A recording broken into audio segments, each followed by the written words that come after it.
Dhe pastaj jam takuar me personin. Po ju them që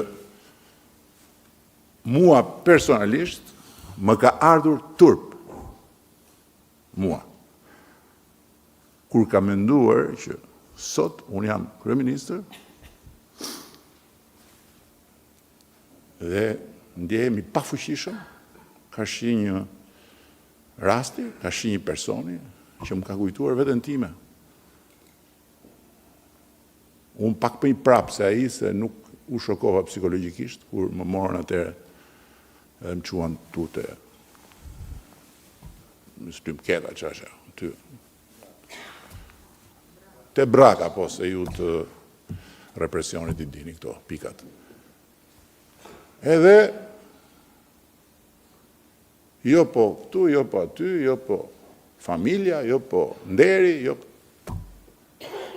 Ndërkohë që, ma thoni do t'ju mua një person, nuk figuron ai, prandaj po flas, se po të ishte në emrat nuk do ta përmendja. Nuk figuron fare, s'ka lidhje, nuk është fare, është një person, nuk e di që për çfarë është thirrur madje, për arsye të aktiviteteve kulturore. Se është edhe mund më thoni ju mua si mund të merret në rrugë një baba që është duke çuar fëmijën në kopësht me karrocë? Çfarë është kjo? Si mund të merret në rrugë? Një baba që po çon fëmijën në kopësht me karrocë. Hajde me ne. Ku jemi këtu ne?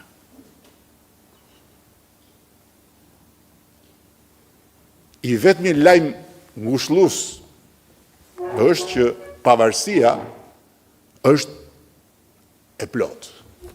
Mirë po, këto janë shenja që abuzimi me pavarësinë është real. Si mund të merret një prind me fëmijën 3 vjeç në karrocë, në rrugë dhe t'i thuhet hajde me ne në mëngjes? Çfarë është kjo? Si mund t'i tregohet dikujt nga dritarja? E shikon atë godilën atje? E di çfarë është ajo? S'ka ta di ai. Ai është profesor.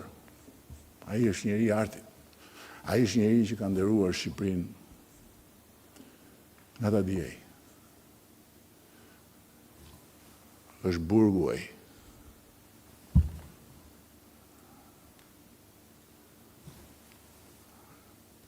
Atje mund të përfundosh. Edhe mendo për djalin 3 vjeç. Ku jemi këtu ne? Për çfarë është nevoja për këtu? Dhe tani vim tek standardet. Si ka mundësi Ulsi, ministri i drejtësisë, dhe të gjithë ju njerëzit e drejtësisë këtu, dhe ti, kryetari i Komisionit Financat, që kjo shumicë qeverisë ka miratuar fonde të pa dy fonde janë në buxhetin e shtetit shqiptar që janë komplet jashtë gjithë trajektores normale. Fondi i mbrojtjes për shkak të detyrimeve të NATO-s dhe fondi i drejtësisë. Paga që nuk krahasohen me pagat e askujt këtu. Fonde që nuk janë parë kurrë në historinë e këtij shteti për drejtësinë dhe këta nuk kanë akoma mjetet për të regjistruar intervistat që bëjnë me personat që marrin pyetje dhe mbajnë personat në pyetje me orë të tëra dhe në fund i japin një cop letër dhe janë akoma te ajo se më kam shkuar dhe unë njëherë dikur, unë flisja edhe njërja bënte makinës daktilografike. Ku jemi këtu ne? Ku jemi këtu ne? Në çdo film, sa herë që dikush shkon atje tek dhoma e hetuesve, e para njëherë, i tregohen të drejta dhe dyta i shtypet tak regjistrimi. Këtu Filip Çakullit Bernin ti bëni një kontratë atje, edhe ti thoshin, hajde na ndihmo se nuk kemi lek. Na ka lënë qeveria pa lek të regjistrojmë njerëzit që vinë. Ku jemi këtu ne? Çfarë lidhje ka kjo me njërin tjetrin? Dhe në fundit, ç'lidhje ka kjo me ne këtu? Ne këtu, në fund të ditës, kemi kusurin e baltës më të madhe, po e kemi edhe mikrofonin. Po dhjetra e qindra punonjës administratës që thiren atje. Si mundet ne, si mundet kushdo qoftë? Sikur të kishim për shembull inspektor të lartë drejtësisë. Në letër e kemi, po në realitet, si mundet, thot, të shikojmë pak si ndiqet, si respektohen të drejtat e njeriut në gjithë procesin e pyetjes, si respektohet tjetri. Nuk i, pse ku jemi këtu ne? Kur futesh atje, je në një republik tjetër atje. Do me thënë, kur futesh atje, ai që ke përballë vetëm se është prokuror, ai është mbi ty, dhe ti nuk je më qytetar i barabartë i Republikës, po je një mish atje që mund të shqyesh si pasoreksit të njërit e tjetrit.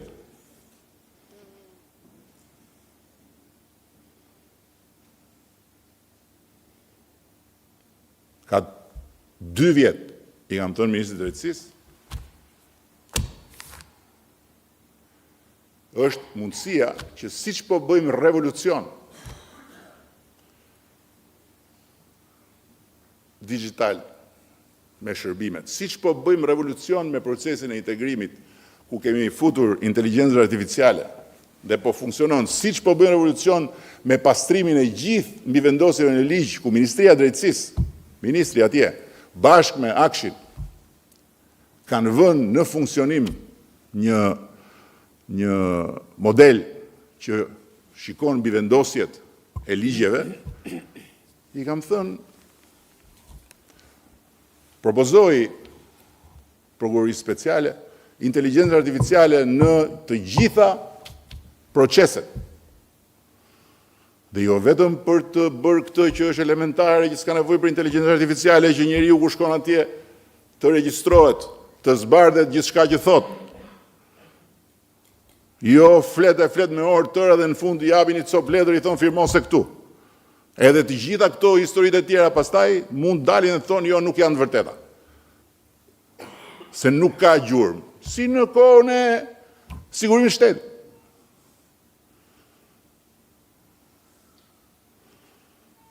Haje dru dhe pastaj thoshin përqafoi vijën e partisë edhe u shpreh. Ran dashuri me partinë gjatë bashkëbisedimit me hetuesin. Këto janë standarde. Këto nuk janë kërkesa personale. Dhe nuk janë kërkesa për çdo qoftë që ka mundësinë të dali këtu dhe të thotë. Ku dalin ata? Ku dalin ata? Unë se dia, a është në Shqipëri më ai person? Se gjëja që më tha, jam kthyer në Shqipëri tha, pres vetëm të di.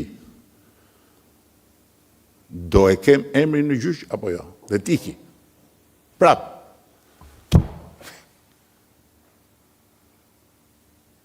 Kam muaj që i kam këtu këto.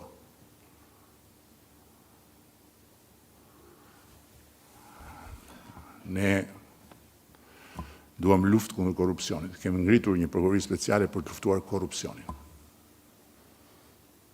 Pa kompromis. por nuk do jemi të gatshëm të pranojmë abuzimin me njerëzit, me të vërtetën, me standardet, sepse kjo është minimumi.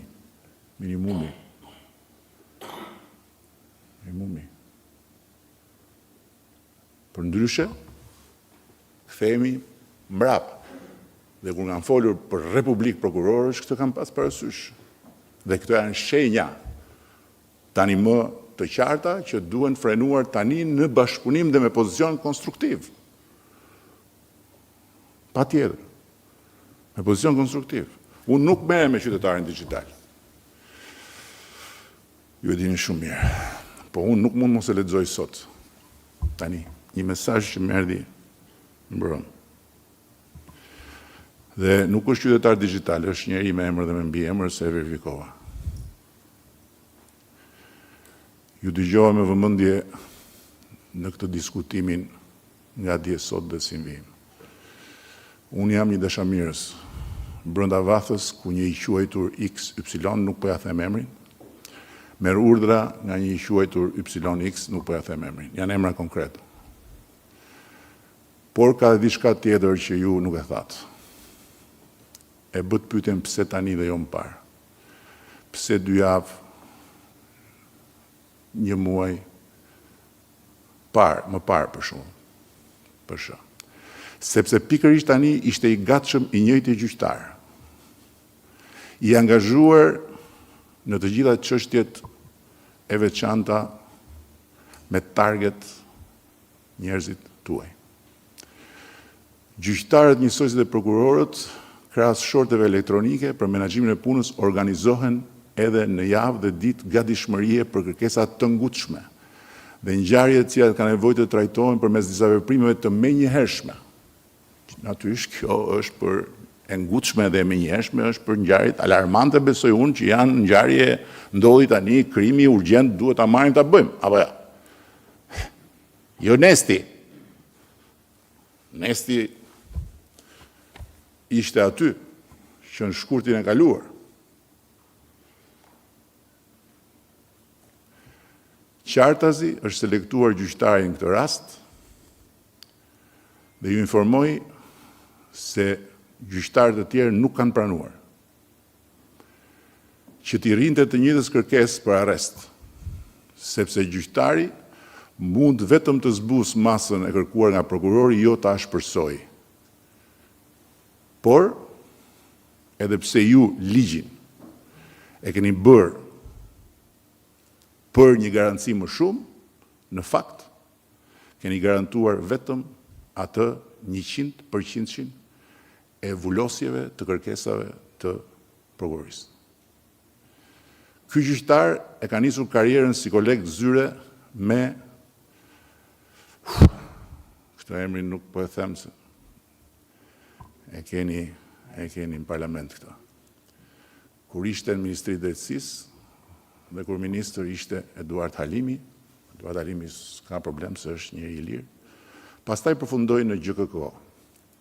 Ky dhe një tjetër, XY, nga qyteti X, i njohur familjarisht si ekstremist i djathtë, kanë trajtuar më shumë të kërkesat për eksponent PS-s. Disa herë në vendimet e tyre, ata e kanë kaluar cakun e gjyqtarit për kërkesat paraprake, duke bërë konsiderata që ligji nuk u lejon dhe kërkuar ashpërsimin e masave të kërkuara nga prokurorët.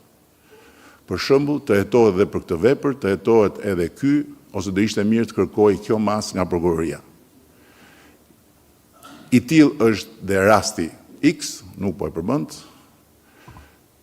që diskutohet shumë si një skandal në të gjitha rrethet e juristëve. Së dyti, i njëjti gjyqtar është gjyqtari paraprak për dosjen Toyota Yaris. Qytetarët digjital janë halli madh. Se më shkoj.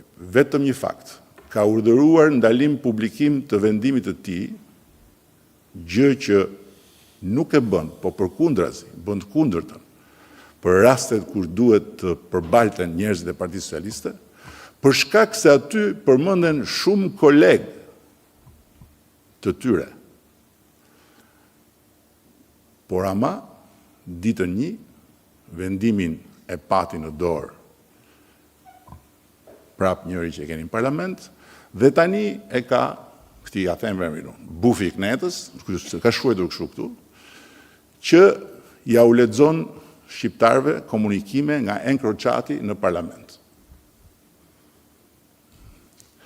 Dhe të gjitha janë pjesë e përmbajtjes së këtij vendimi gjyqësor, i ndaluar për të përhapur dhe publikuar. Ku jemi këtu ne? Që është vepër penale. Që është vepër penale. Pra, bëhet fjalë për 2 kamikaz të PD-s në GKK që se kanë asnjë problem ta shprehin në mjedisin ton kënaqësinë e të marrit në dorë të këtij dhe të atij, duke thënë që ne do t'i shkrim. Tani këtu, së qytetar digital, këto janë lehtësisht provueshme. Altin Dumani të kërkoj gjurmët e vendimit të Toyota Yaris dhe t'ja thot publikut si kanë përfunduar në monologët e bufit knetës, me që nga një vendim i ndaluar për publikim dhe dihet kush e ka marrë. Dhe e fundit që kam është një ngushëllim për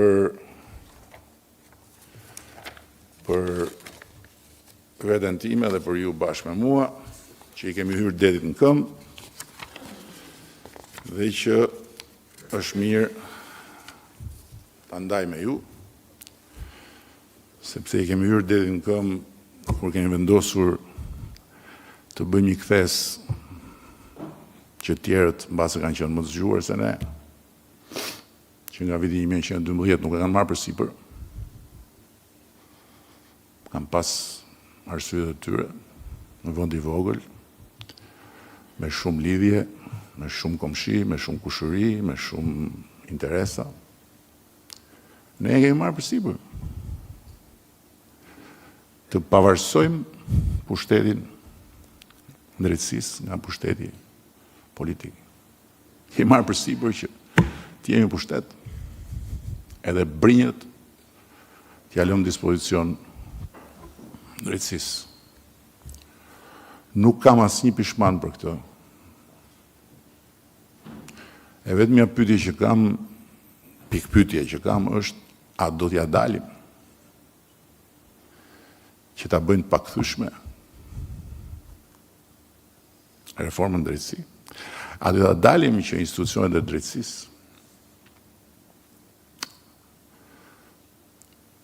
ta përdorin pavarësinë për të bërë drejtësi dhe jo politik?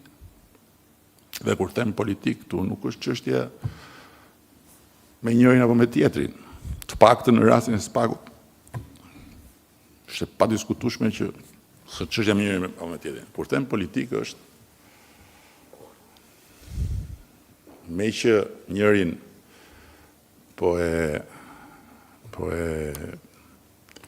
lëmë në balkon, shkojmë të kapim një 3 nga këta, pastaj me që kapëm 3 të shkojmë t'i bijem njërit, po me që po bëjmë këtë për kryetarin e bashkisë, po të shkojmë të kapim njërin për diplom, tani për këtë mund të flasun se e dini mirë se sa respekt kam për një farë Belo, Këlliçaj,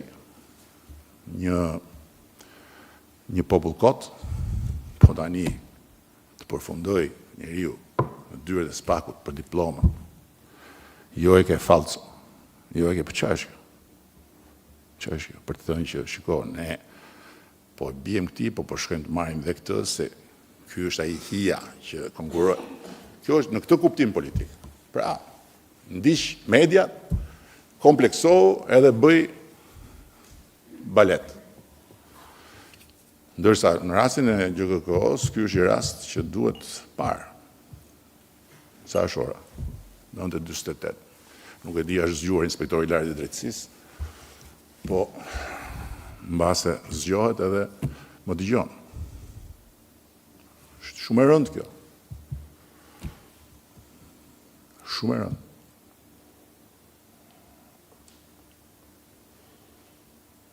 Shumë e rëndë.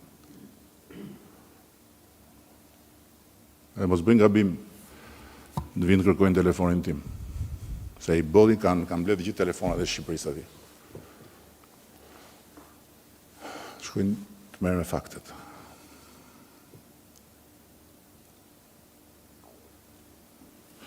Mushllimi është ky.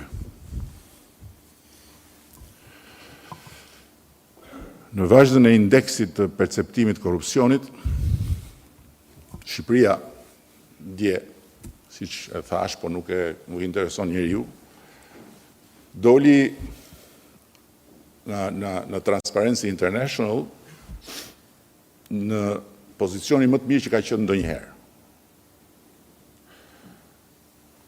Për luftën kundër korrupsionit. Kur ka ndodhur që ka dalë keq, është bërë lajm, kanë dalë në për konferenca, kanë mbytur mediat, janë bërë emisione.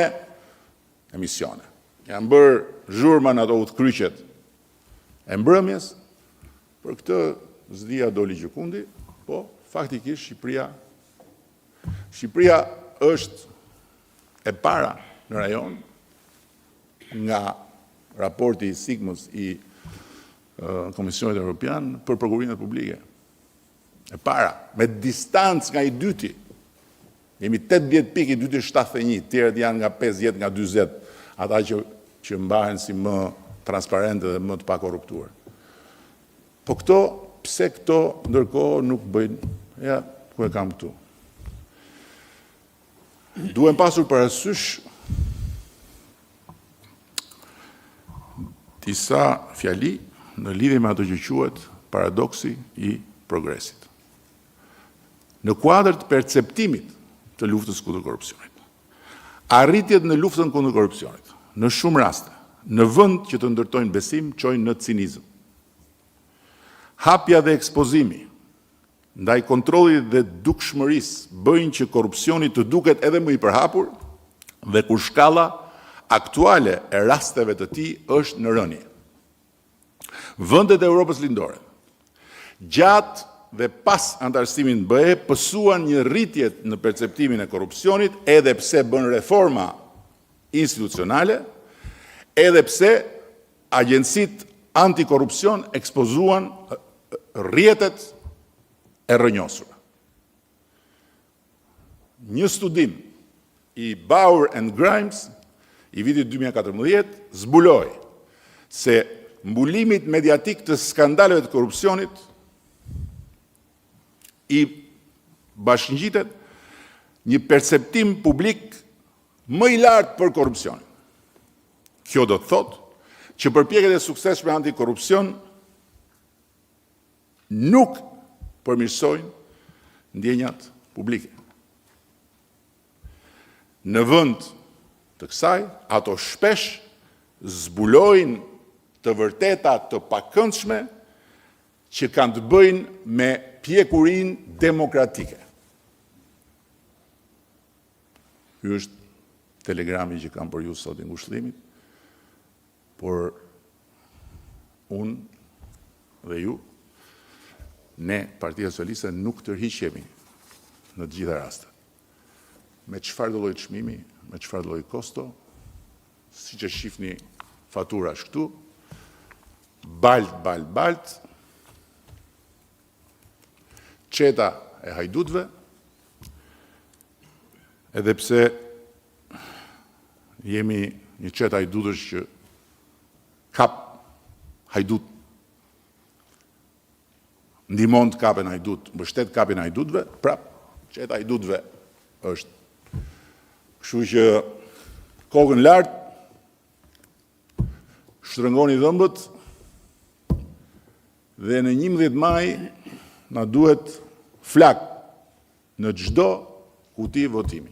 Mavia duhet bëhet e kuqe, flak, si që ka qef Erion Braçja në ngjyrat e kutive. Tërmet nga poshtë, flak nga lart, edhe në 11 maj do marrim mandatin e 4 dhe mandati i 4 do të jetë mandati i standardeve demokratike të drejtësisë. Faleminderit edhe Taulanti sa më përshpëriti vetëm përpara.